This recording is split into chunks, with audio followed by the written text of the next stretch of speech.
Assalamualaikum warahmatullahi wabarakatuh.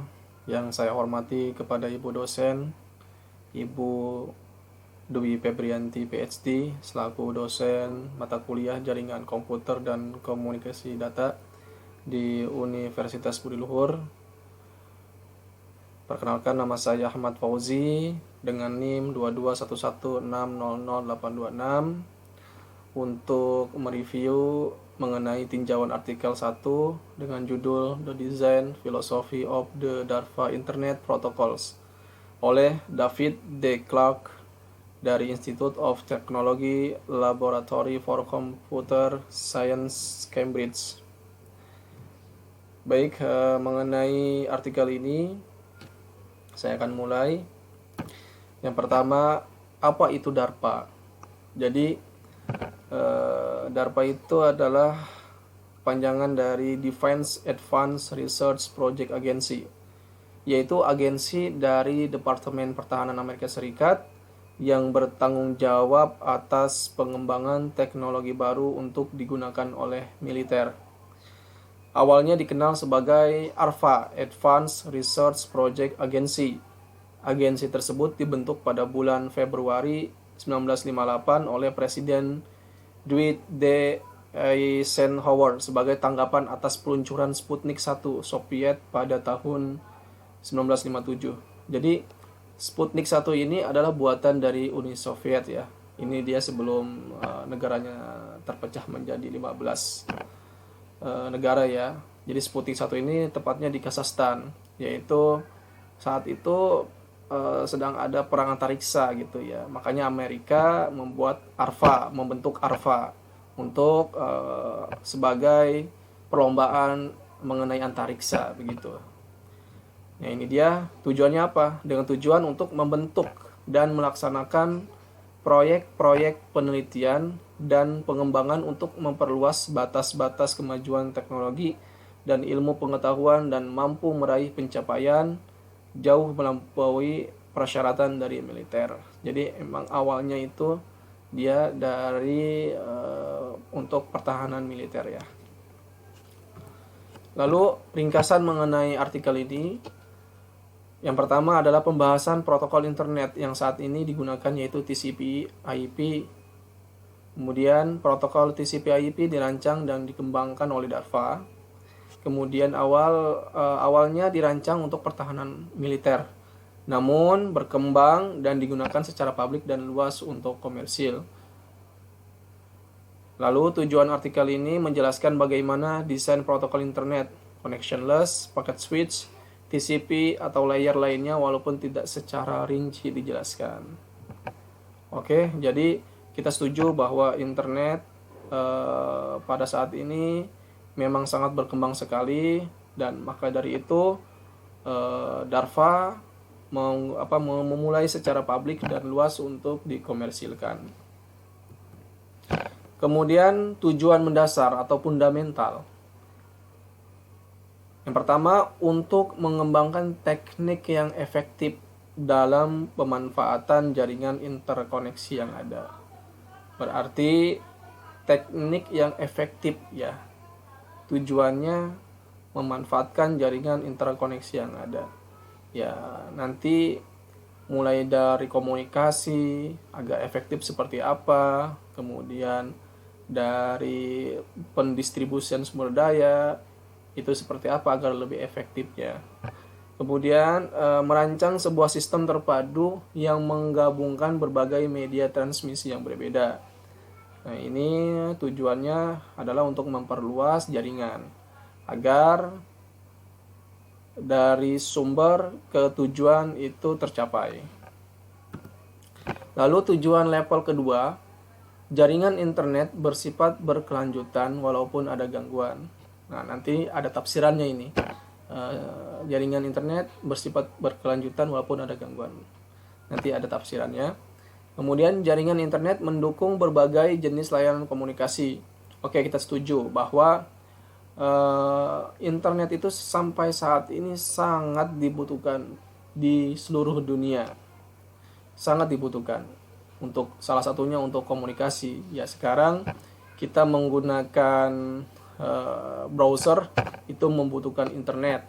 Ya tujuannya ya kita salah satunya untuk komunikasi, ya kita kirim pesan melalui email atau video conference itu yang bisa pakai Webex atau Zoom, ya itu kan semuanya membutuhkan internet.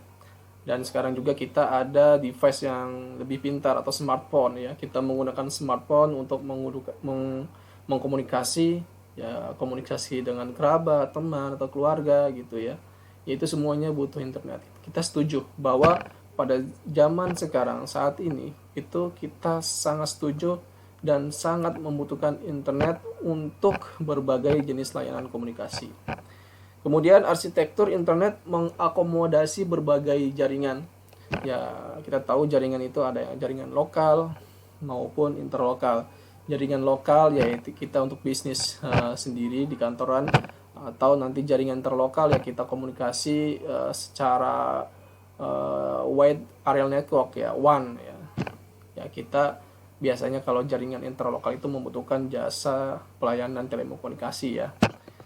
Oke, lalu tujuan selanjutnya adalah distribusi pengelolaan sumber daya dan arsitektur internet hemat biaya. Jelas secara cost kita menggunakan internet ini harus hemat biaya, karena kalau tanpa internet mungkin kita masih bersifat tradisional ya untuk komunikasi. Mungkin kita masih pakai surat menyurat melalui pos, ya itu kan pasti dikenakan biaya. Ya mungkin dengan internet kita hemat biaya, bukan tidak ada biaya, tapi dengan ada internet kita lebih hemat untuk biaya gitu. Kemudian penambahan perangkat baru tidak sulit ya, ketika kita membuka perangkat baru untuk melakukan sebuah interkoneksi antar jaringan, yaitu ketika kita butuh dengan jaringan lain adanya internet, ya kita tidak sulit gitu. Lalu sumber daya yang digunakan dalam arsitektur internet harus dapat dipertanggungjawabkan ya, dalam arti kita harus mengetahui konsep dasar daripada arsitektur internet itu. Kemudian bertahan dalam menghadapi kegagalan. Nah, tadi ya, yang tadi itu mengenai internet harus berkelanjutan. Ya, ini tafsirannya di sini. Tujuan terpenting adalah internet harus terus menyediakan layanan komunikasi meskipun jaringan dan gateway gagal. Nah, secara logika kan kalau kita tidak ada jaringan dan gateway, mana mungkin ada internet? Tidak bisa ada internet. Nah, di sini secara khusus tujuan ini ditafsirkan ya. Jadi ditafsirkan bahwa apa yang maksud dengan jaringan dan gateway gagal itu, tetapi tetap ada internet. Maksudnya tetap kita bisa melakukan internet. Nah, di sini tak ditafsirkan bahwa jika dua entitas berkomunikasi melalui internet. Jadi kan entitas itu ya tadi, dua entitas itu jaringan dan gateway itu ya. Ada beberapa kegagalan menyebabkan internet untuk sementara terganggu dan dikonfigurasi ulang untuk menyusun kembali layanan. Lalu entitas berkomunikasi harus dapat melanjutkan tanpa harus membangun kembali atau mengatur ulang keadaan tingkat tinggi percakapan mereka. Nah, itu ketika ada gangguan ya jangan sampai kita mengatur ulang gitu ya. Ya tetap ketika sudah ada cara untuk memperbaiki internet tadi, misalkannya terputus atau apa ya, ada gangguan ya, kita tidak mengulangi lagi begitu menurut tafsiran ini, meskipun jaringan dan gateway gagal. Itu secara logika, kalau tidak ada jaringan dan gateway gagal ya pasti tidak ada internet begitu kan ya. Lalu jenis-jenis layanan. Tujuan kedua dari arsitektur internet adalah itu harus mendukung pada tingkat layanan transportasi, keragaman dan dari jenis layanan. Berbagai jenis layanan yang dibedakan dengan persyaratan yang berbeda untuk hal-hal seperti kecepatan, latensi, dan keandalan. Jadi harus bisa diandalkan internet itu. Apalagi mengenai TCP ya, TCP/IP itu kan lebih diandalkan ya dibandingkan UDP ya kan, karena lebih cepat ya untuk masalah pendistribusiannya ya.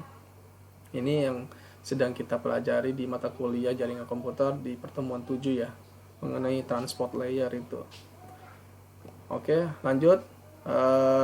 Mengenai kekurangan dari artikel ilmiah ini, tidak membahas secara detail mengenai TCP/IP. Nah, ini saya baca juga karena penulis sudah menjelaskan, memberikan keterangan bahwa untuk mengenai sejarah TCP/IP itu sendiri membutuhkan tulisan yang panjang. Yang tadi saya katakan, TCP/IP sendiri itu memang itu masuk ke mengenai transport layer ya. Kalau di di mata kuliah itu ada OSI layer, ada TCP layer ya. Kalau di OSI layer dia termasuk pada layer keempat, tetapi pada di TCP IP layer dia masuk ke layer ketiga ya. Kesimpulan dalam konteks prioritasnya, arsitektur internet telah sangat sukses. Protokol banyak digunakan di lingkungan komersial dan militer dan melahirkan sejumlah arsitektur serupa. Pada saat waktu yang sama, keberhasilannya telah membuat jelas prioritas para perancang tidak sesuai dengan kebutuhan pengguna. Perlu perhatian lebih pada hal-hal seperti akuntansi, pengelolaan sumber daya, dan operasi daerah dengan administrasi tersendiri. Jelas bahwa internet itu yang saya katakan tadi itu sangat sukses karena dibutuhkan oleh semua pihak ya. Jadi mau dalam segi akuntansi, pengelolaan sumber daya dan operasi daerah dengan administrasi sendiri itu sangat dibutuhkan sekali internet.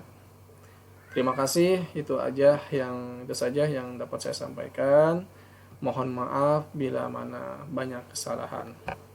Assalamualaikum warahmatullahi wabarakatuh.